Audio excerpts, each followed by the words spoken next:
But despite his fame, he never lost touch with his own humanity. The interesting thing about him is that as he grew in stature, as he became a millionaire, for example, one often wondered, will he tend to go soft, to become gimmicky, to try to appeal to a more commercial market by compromising his statement. And instead, he remained absolutely uncompromising.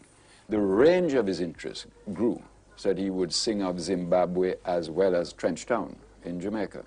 But the concern remained absolutely the same, uncompromisingly the same. The money didn't change Mr. Marley.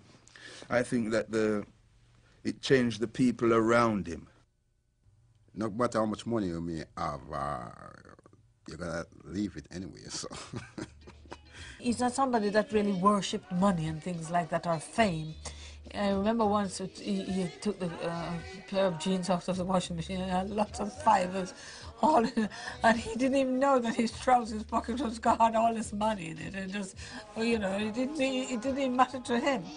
But yet he never had any money either. And in a way, when he was sick, he kind of lived in some sort of terrible poverty. What do you do with the money that you make? Do you take it back to Jamaica? Do you give it to the people? I give it away. You give all your money away? All the time, yeah. How do you survive? Oh, Rastafari is God. How do you feel the people of Jamaica see you as a musician? See me, the people of Jamaica have to see me. We show the people of Jamaica Rastafari. No, no, no. Do they like you? If the people like me, yeah, the people love I. The people love I, the people make I.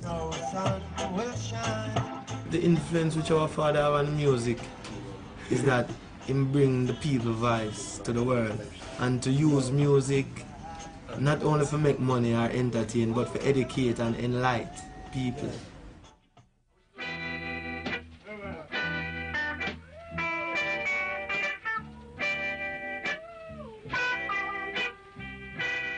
He said, Mama, the doctor say I have cancer in my leg and maybe they have to cut it off.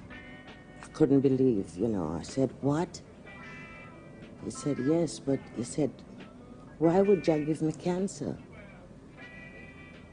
I never do anybody any wrong. I never do anything that is wrong. What is it? Why? So I didn't really have the answer for that.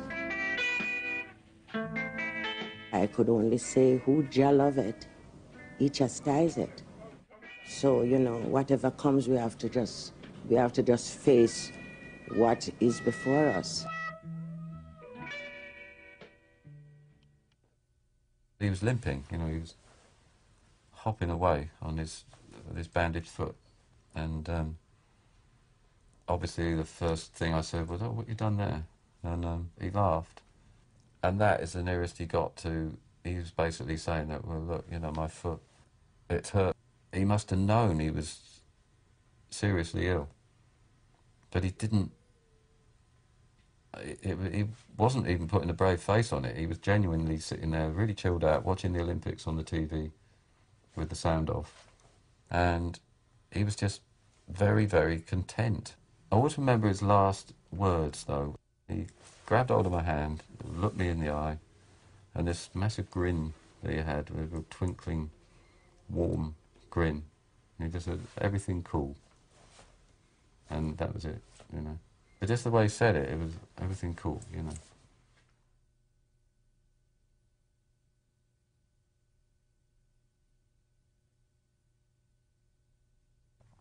I heard that he passed away. You know, it was terrible. I was in Jamaica when it happened, and I phoned here in London, and I couldn't believe it. I was totally shocked. I mean, I would never have in a million years thought that that would be the last interview, and a year later he'd be dead. I don't think he should have been made to do that last American tour, because, you know, you've got photos of him in '77 with the bandage, and here he is in 1980 still wearing the bandage, which was basically a permanent fixture in that period. So I don't know why he was forced to do that last tour. He looked really knackered when I saw him. I think the kind of people he had around him, he was not advised properly. The record company should have taken better care of him. But there was nobody intervening for Bob, as far as I know. The friends that Bob had around him by then was a very dark energy. He had some bad elements around him that was not helpful to his growth or helping him to really sort this problem out. And he was overworked, you could say, because he was touring very hard and he should have had a holiday. I just think that the people around him just didn't take any care, and they know it, and they know how I feel about it, especially one who knows exactly who he is, and I'm talking to him now, and I hope that he watched this documentary, that he can see it. Because he had a big influence on Bob, and so they could have done something more for him instead of these people out of I don't know where they came from saying that they know how to cure cancer. And when it was too late, he goes to Germany and it was too late. The treatment in Bavaria wasn't recognised by the American Cancer Society at all. This was kind of renegade, you know, holistic treatment almost. And I think Bob was believing, you know, willing himself to believe that he was getting better. Absolutely not the right care for somebody with that kind of money at that point in his life. He wouldn't go with traditional Western medicine because of Rastafarian belief. He was a deeply religious bloke. During his brief lifetime, Bob Marley had risen from the ghettos of Kingston to become one of the most influential and charismatic performers the world has ever seen. But what is so remarkable is how immensely powerful his music remains today, how undiminished his message is, and that it still resonates so deeply. I and I now have words to really talk about Bob Marley for the good that he have done. He's really a prophet. No doubt about that. If you're not living good. He was going to be a superstar, whatever. You know, he had that in him. He was strong to his cause, genuine, you know. I don't think that he would have thought of himself as any saint or any prophet or anything. He'd tell you to go away with that. You know, he just would not have tolerated any of that.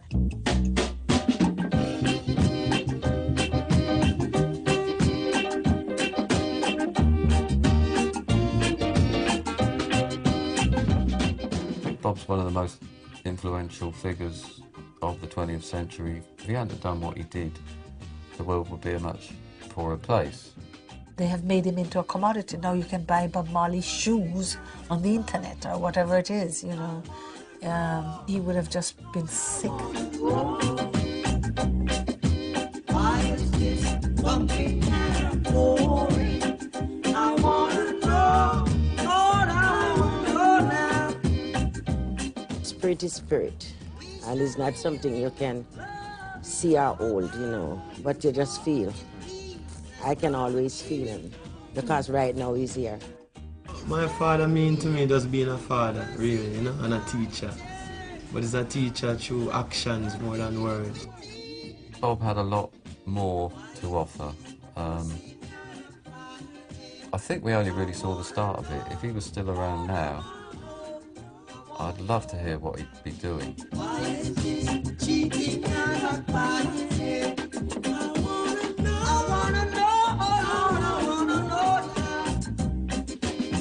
He's always with us, and the music is always there.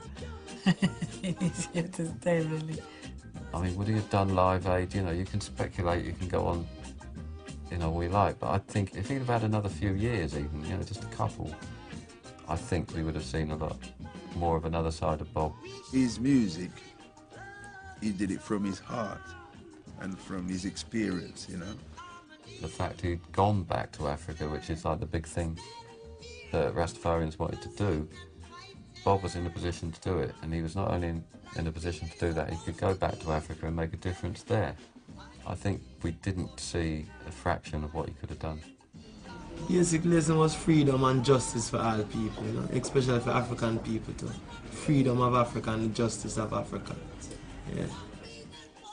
Bob couldn't have lived to a nice old age and enjoy his children, his grandchildren, and be around with us and still be jamming. as Rem say, one of these days I'm gonna stop playing music. I won't sing no song no more. You know, just put the trumpet up. You know, see, but the trumpet is still blowing, Bob.